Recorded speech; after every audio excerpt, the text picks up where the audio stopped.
is a Furnish Brothers production. Ladies and gentlemen, welcome to the Talkin' Buds podcast. It is the Talkin' Buds podcast. It's the Talkin' Buds podcast, folks. Talkin' Buds podcast. Season 2, Talkin' Buds podcast. Let's go. Someone has got to be a big boy and step up. Oh, he's a legend. Absolute legend. What is it going to take for this team to win a round in the playoffs? Who's a bum and who is a beauty? Austin Matthews, it's time to be in a elite hockey player night in, night out. This is the Talking Buds podcast.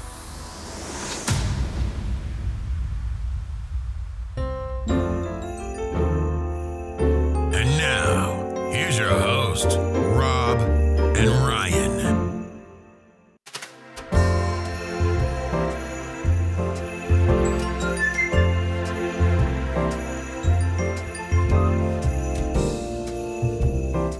What's up, everybody? Welcome to episode 44 of the Talkin' Buds podcast. Ryan, I gotta tell you, I'm feeling a little better this week. I'm not great, but a little bit better. Well, I'm not, because it's freezing outside. It is You ever just walk out of your house and just be like, what are we doing? Why do we live here? Yep. Who decided to live here? Every day, buddy. You know, I'm good with freezing. the cold. I'm good with the cold and the snow up until Christmas, and then after Christmas, it has to go away. It's old. Oh, dude, if I literally went out of my way to purchase a vehicle that had a remote start because I just can't deal with this weather anymore. It's freezing. Why do we do this? Why don't we just move somewhere where we don't have to deal with this? It's a good question. I don't get it. On the flip side, like, how much would you like to get up in the morning and open your Christmas presents, like, in the backyard with your shorts on? That'd be goat. Yeah. That'd be a goat move. Yeah. I would love that. Yeah, that'd be pretty No epic. white Christmas for me, bud. No. Give me the sun. Give me the shorts. Give me the flip-flops. So, for those of you who listened to our episode last week, I was pretty fired up. Ryan was pretty fired up. It was a Sky is Falling episode, Ryan. Oh, you were fired up. Yeah.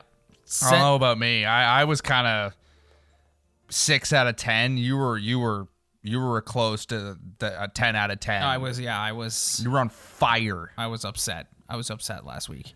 I almost felt bad because I couldn't match your energy. In any event, since then, Ryan, the Maple Leafs have rattled off 2 big wins over the Stanley Cup champion St. Louis Blues, defeating them 5-2 in St. Louis, and then heading to Vancouver and defeating the Canucks 4-1 on Tuesday night. 2 good wins, Ryan. Two reasons to feel good. Good for the Leafs, eh? Yeah, But good for them. I feel like, Ryan, at least for me, I don't know about you, but I feel like the prevailing thought in both those wins, while the Leafs scored a combined 9 goals and only allowed 3, I feel like the prevailing thought is if Frederik Andersen was not in the net, they might not have won either one of those games. Yeah, that's been the prevailing thought for more than just these games. It's been the story of the regular season since this guy's gotten in between the pipes for this team. It's to be expected at some point in each season with this team that this goaltender is going to have a stretch like he's having right now, or multiple stretches like he's having right now, that are going to impact this team and make them have the ability to win some hockey games against some good teams. So it's kind of a funny week. The Leafs are out west. Normally we do these shows after a game. That's not the case this week because you and I don't want to stay up. Yeah, I can't be doing that. Till 1 o'clock in the morning to do podcasts. I can't be doing that. So I wanted to take this week's episode in sort of a different direction. I want to talk about the Leafs' best player. I want to talk about who their identity is. Well, I was going to actually say Pierre Engvall. What about Aberg? I don't think he's been too bad. Anyways, Ryan, you're distracting me. I heard a point made on Toronto sports radio this week that I thought was so accurate, and it was the Maple Leafs' identity is Frederik Andersen. If Frederik Andersen can give them over a .920 save percentage, which he's currently sitting at .921, their chances of winning games goes way, way up because this team cannot play a lick of defensive hockey. He is their best player by far. He is their identity. He keeps them in games more often than not. He's a large reason why they've won 15 games so far this year. He started in all 15 of their wins. They're at the point where they cannot start. Like Sheldon Keefe keeps alluding that like they play Calgary and Edmonton this week. Sheldon Keefe keeps saying, well, we're going to try and get Hutch in there. It's like, when? What are you going to... You're going to put him in there against the Flames who've won 6 in a row? Yeah, it's a problem, man. Saturday night, you're going to put him in there against McDavid? Yeah. But I don't want to talk about Hutch. I want to talk about Fred. Ryan, the Maple Leafs, at the beginning of this season, the goal was to have Freddie start anywhere between 50 and 60 games. They have a total of 1 point so far from their backup goaltender. They need to go 32 and 18 down the stretch in order to make the playoffs. Freddie's starting more than 60 games.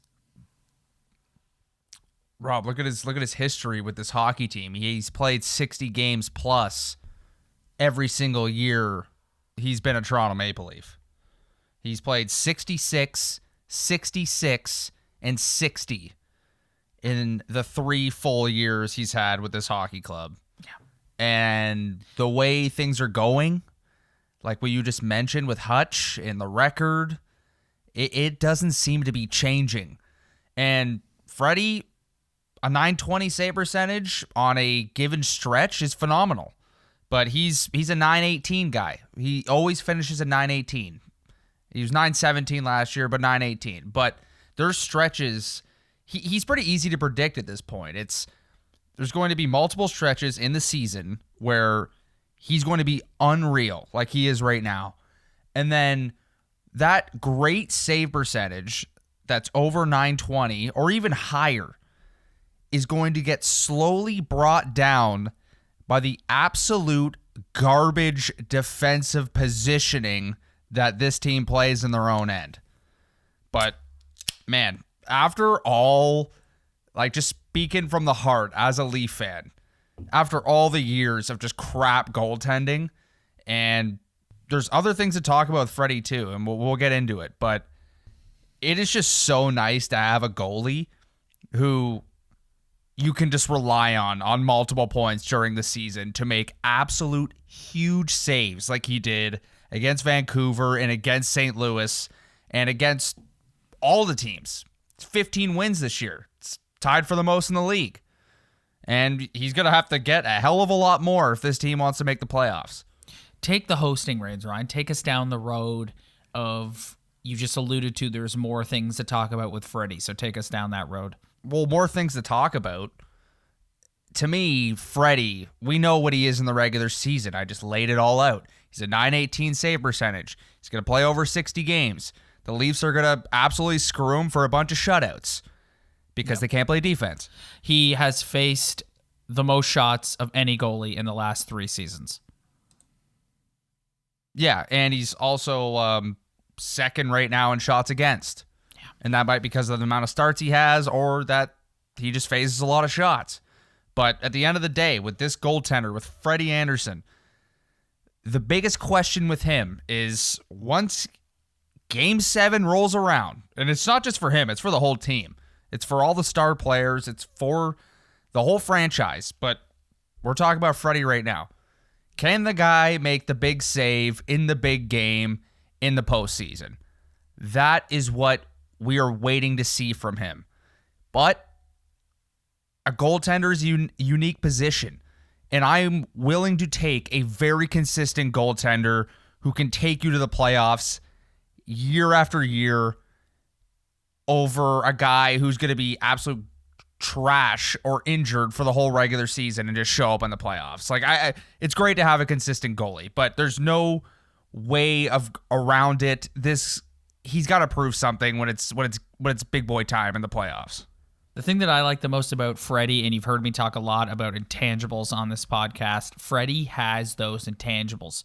You know, you heard last week of him going to the coaching staff and being like, I want to start the second game of the back-to-back against Colorado and get back the ugly finish I had against the Philadelphia Flyers. And then just the way he plays the position. Like, we talk about them defensively, and there's no other way to say it. They're dumpster fire defensively. Their positioning is horrendous. They get running around. The forwards don't know where to stand. They're all scrambling to try and get the puck back. There's no semblance of defensive structure. None. And just his cool, calm, and collected persona in the net, and the way he's able to settle plays down and swallow up pucks, and he just never looks rattled. And he that permeates through the team. You can see it when he's not playing, and Hutchinson is in the net, and he's scrambling all over. You saw it last year with Sparks too. This team draws so much confidence. Freddie is a leader on this team, man. That is 100%. Such an important thing for him. And you see that even though he's not an older guy, like he's not in terms of age in the broad spectrum of the world, but in terms of a guy on this team, he's an older guy. And you see him, he's buddies with everyone. He's at the Raptors games with Matthews. He's on vacation with Matthews, hanging out with Marner. You see them all skating over to him at the end of wins, like all so stoked to go. Because know. They love him. They know he saved their bacon. 100%. And the guy never comes out in the media and sewers any of his teammates, even though personally I think he's one of the stiffest interviews in the league.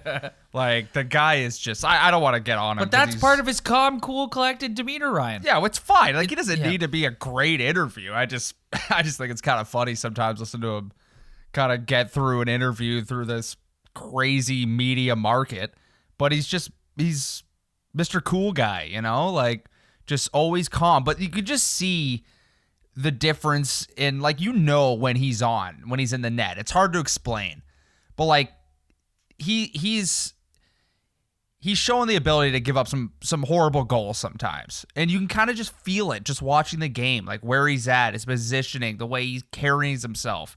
And right now in this stretch, like he's just all over everything. He's reading every play perfectly. He's got perfect positioning. Well, and Ryan, I feel like sometimes the game against Vancouver, like they're up 2 goals in the third period and they give up 3 breakaways. Yeah, that's to be expected at this point. And honestly, I feel like in a weird way, goaltenders sometimes play better when they're relied upon so much to face so many shots and face so many big saves if they're up to it.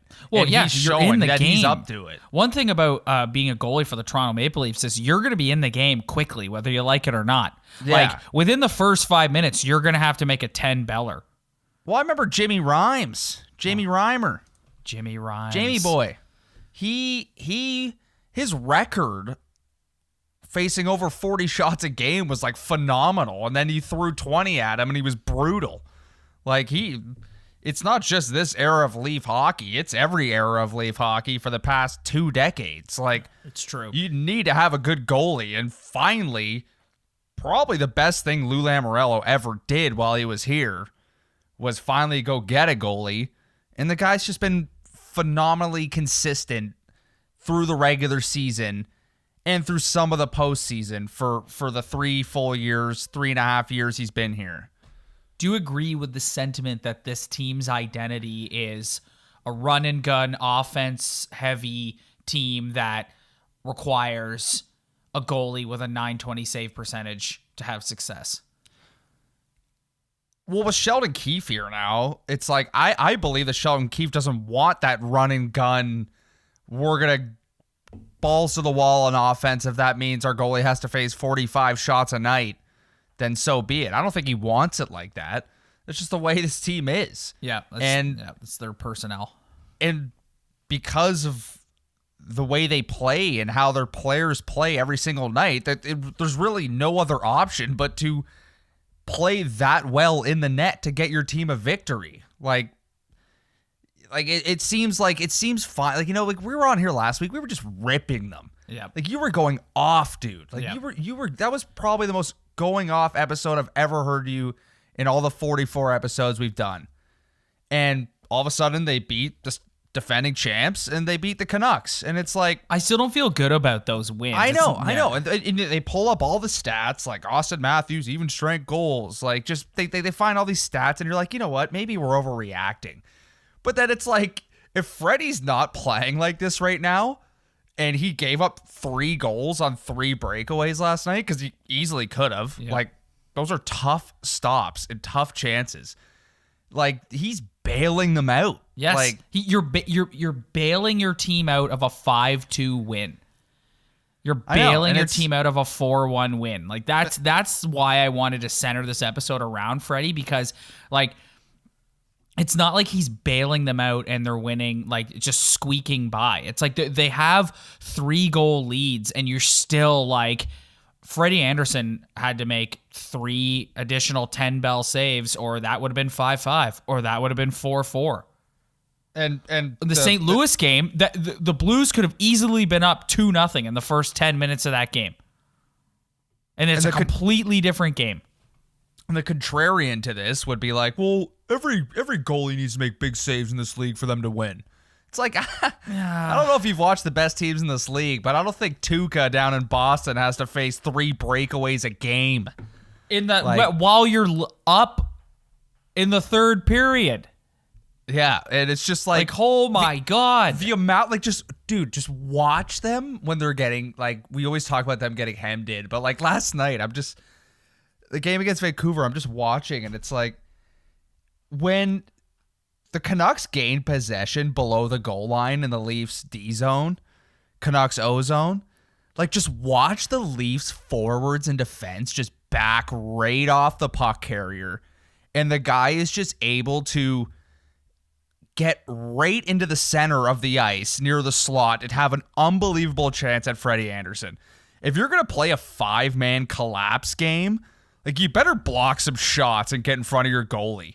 But it's like these guys, like, as soon as they get the support and puck possession, the opposing team could just wheel around the hash mark across the dot into the slot, and Freddie has to make an unbelievable save through traffic because his team is just blocking his vision instead of actually blocking shots and playing collapse hockey the right way. Well, there's no way they're being coached to do that.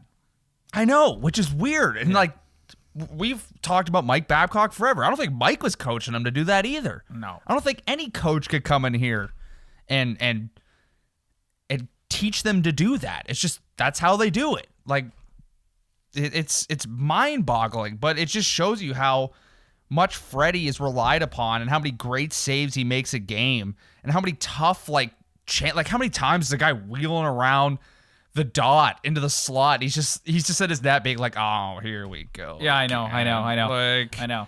Here's just another there's one. Another great opportunity. But he's at the point where you got to know, like, before you go out and that puck drops, you're, like I said, you're in the game early for the goalie for the Toronto Maple Leafs, because you're required to make 2 to 3 big saves within the first 10 minutes every single game. Yeah, and when he's on, he's on. And right now, the guy is on. He's a beauty. Well, right, it's been a long time since we've said the C word on this podcast. Contract. Oh. Freddie Andersen has this year and next year left at $5 million per. Well, $5 million cap hit. His cap hit is $5 million this year and next year. I don't know about you, But based on what I've seen this year from the Big Four, I'm moving heaven and earth to make sure we get this guy re-signed. Because let me tell you something. In 2 years, if he keeps playing the way he's playing, his cap hit is going to be bigger than $5 million. And it already is. Like, he's your best player. Like, there's no two ways about it. Yes, Johnny T had his best game of the season in Vancouver. Yes, Matthews is still getting his cookies. Yes, William Nylander has been much better so far this year than he has last year, particularly in the offensive zone. I agree with all that. Marner's still trying to figure it out. He had the injury, so we'll cut him some slack. But Frederik Andersen is your most important player. You are not winning anything without him.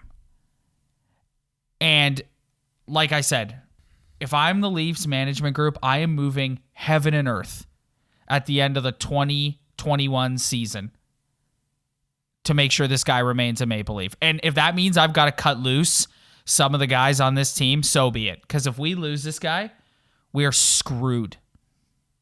Yeah, you have no choice either. It's like, okay, guy wants a bigger cap hit. Freddie wants a bigger cap hit somewhere else, wants to make more money. Then he leaves. And it's like, you got no one down the pike. You got no one in the minors. You have no goalie prospects. You got nothing. So then you got to go out and pay more for a free agent who probably won't be on the market. What's your opinion? Because the people who would argue against what I just said would say at the end of his contract, he's going to be 30 years old. I don't care, dude. Goaltenders can play into their 30s.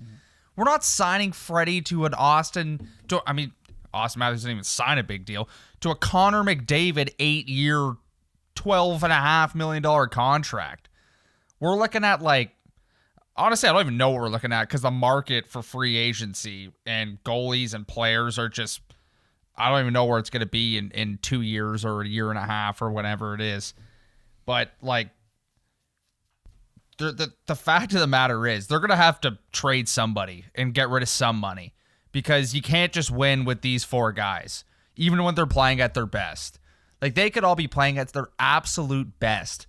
If you don't have a half-decent goalie in your net, like, you're done. Yeah, you're done. You're going nowhere. Throw Morgan Riley in there, too. I know he's had a tough year, but there's another guy. His contract's up. What are you going to do, get rid of him? Cody Cece's your number one defenseman, even though he'll be gone after this season anyways? Yep. Travis Dermott's going to be your number one defenseman? Well, don't forget about Sandin, Ryan. Yeah, but, like, come on. Ryan, I got to be honest with you. Ryan, I got to be honest with you. I haven't seen him play one good, like, come on. Like, I got to see something. Ryan, Morgan, I'll be honest with you. I don't necessarily see it the way you do when it comes to Morgan Riley. I think he's been horrendous this year. And him staying here depends on how much money he's asking for. Like, yeah, but let's not get too crazy here, man. Like, let's not get stupid here. I know he hasn't had a great year, but just watch when that guy walks out the door. Look at that decor after that. Whoa. It's going to be pathetic. It's going to be ugly. There's no two ways about it. We remember when Dion Phaneuf got signed to that contract because they had no choice. They had no one else. I'm not comparing Morgan Riley's got Riley to Dion 2 Phaneuf seasons after this one also at a $5 million cap hit. So so he's we got some time before we have to worry about Morgan Riley. Yeah, but it's like as soon as you throw Freddie Andersen's contract out there, I immediately think of Riley too, because it's like those are two absolute cornerstone pieces of this franchise. And even though at any time both of them could not be playing at their best, but I want to see this team without Morgan Riley playing 30 a night, bud. Trouble. Screwed. No good. Terrible. Yeah, I don't. I don't Justin disagree. Hall. You want to dial up Justin Hall as your number one guy? Ryan, Justin Hall's been really good this year. Third pair minutes. Good for you. What about Dermott?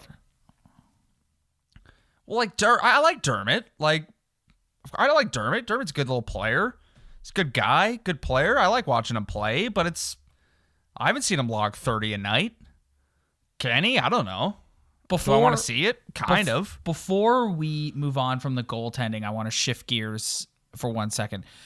I think everyone needs to start wrapping their heads around the fact, like, given their current cap situation and given Freddie's workload and given the goaltending's importance to this team's success, the Maple Leafs are going to have to part with an asset in order to bring in a backup goalie, because Hutch ain't the guy. And this is coming from you and me, who defended him a little bit at the beginning of the season, and boy, were we wrong. Like, he ain't it. So the Leafs are going to potentially have to look at moving an Andreas Janssen to clear up the space to bring in a backup goaltender. Well, I'm just so negative on this team defensively that I'm kind of biased, because I just think they're so bad defensively that the backup goalie does not have a chance to win any games. But now it's creeping into the territory. When you look at the record, it's like, okay, like this is bad. To make the playoffs run, they have to go 32-18 for the rest of the season. Yeah. They're going to need some of those 32 wins are going to have to come from a backup goalie. Because right now they have to play all 0. those 50 games. Who? Freddie Andersen. Yeah. At this point. Yeah. Because it's like, this team defensively, plus the goalie, the backup goalie who isn't very good, who can't give you a big save when you need it. It's they have 3 wins from a backup goalie right now. If they just had 3 wins or even 2 wins, I like know. they're in a playoff spot right now. Yep. But guess how many they have? Donut. 0. Nothing. Big O. Nothing. So they're gonna have to do that, right? They're gonna have to move someone like a Janssen. Well, you can't do that right now. The guy's down. Yeah,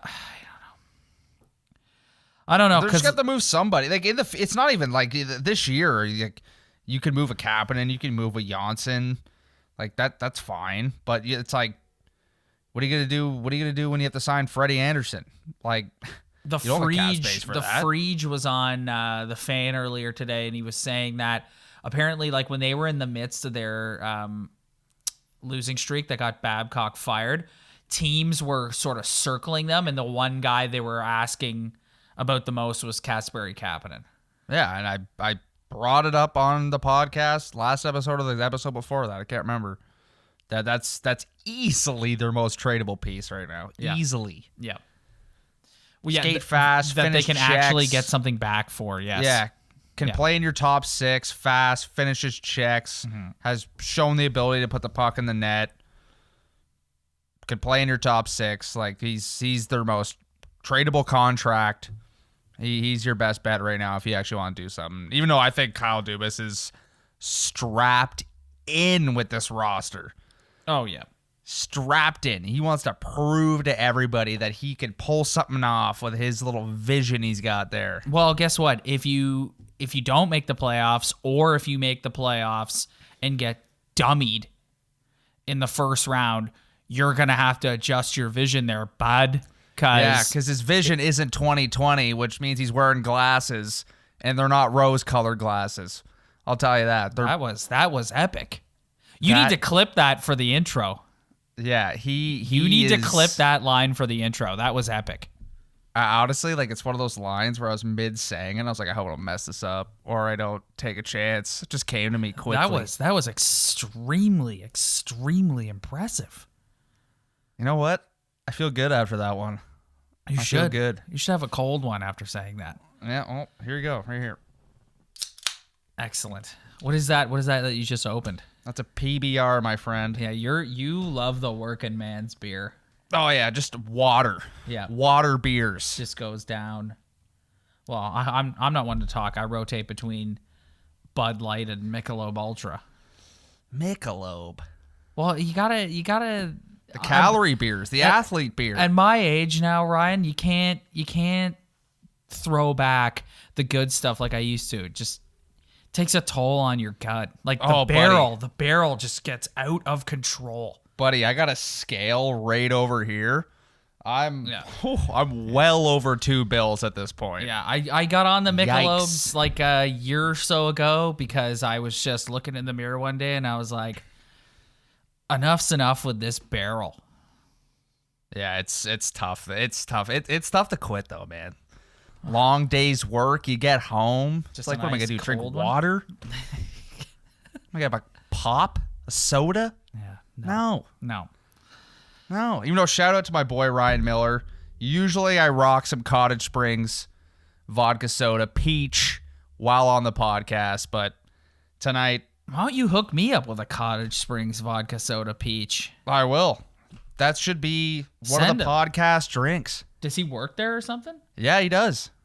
Ryan Miller, send us some vodka soda peach, bro. I love. Yeah, send us some I'm down. merch. Send it to us. Yeah, send us some t-shirts. Yeah, we'll take a picture. This episode of Talkin' Buds is brought to you by Cottage Springs vodka soda peach. There you go. or lime or watermelon. There, we should get Personally, some I prefer free the stuff peach for or these the lime. plugs. Yeah, free stuff for these plugs. Yeah, 100%. And PBR, while you're at it, give me a shout too, Yeah. because the amount of money I pour into your company is ridiculous. So, give me a shout. So, before we go, Maple Leafs in Calgary Thursday night, then in Edmonton Saturday night. As I said earlier, I don't know which one of these you start Michael Hutchinson in. Probably not either one of them if you want which to win. is a problem. Yeah. So, That's a problem. I don't know, man. Like, we'll see what happens here. It's a good start to this road trip. Won the first 2 games. These seem like teams the Leafs can play with, both Calgary and Edmonton. I'm looking forward to the Calgary game in particular because them and the Leafs are kind of similar. Like, they're teams that had high expectations going into the season, kind of struggled out of the gate. Both their coaches got fired. They've kind of found their way since getting their they're kind of like, I'm looking forward to this one. Rob, you know why I'm looking more forward to the Edmonton game? All right. Why? Because it starts at 7 p.m. Eastern time. Yes, that's why. Selfishly. Yes, Even though that's Calgary's 9 o'clock, it's not That's bad. not too bad. That's not too bad. Honestly, it's a good game. Like, Yeah. both games. Like, I'm down for both. Honestly, I'm more down for the whole Edmonton thing because the whole, like, Connor McDavid, and I just kind of have a natural hate for Edmonton because even though they've been brutal for a long time, I think they're the most spoiled franchise in NHL history with the players they've received. But that's both games. Legit. Looking forward to it. Calgary, I think I'm also looking more forward to Calgary because they have better unis than the Oilers. That's a hot, like the old unis, like yes. The Theo throwback Fleury yes, the unis? throwback flame unis are legit. The Lanny McDonald Lanny Cup era unis. Dougie Gilmore flame jerseys. Joe Nieuwendyk. Yes. Gary Roberts. Yes, Gary Roberts. Yeah, a couple Wow. legends in that sentence right there. Anyways, short episode this week, everybody, but that's just the way life goes when the Leafs are on the West Coast. So Yeah, you got to fight through it. You just got to do it. You got to fight through it. We'll see you guys next Tuesday night after the home game against the Buffalo Sabres. Thank you very much for downloading. We will see you next week. Buffalo Sabres.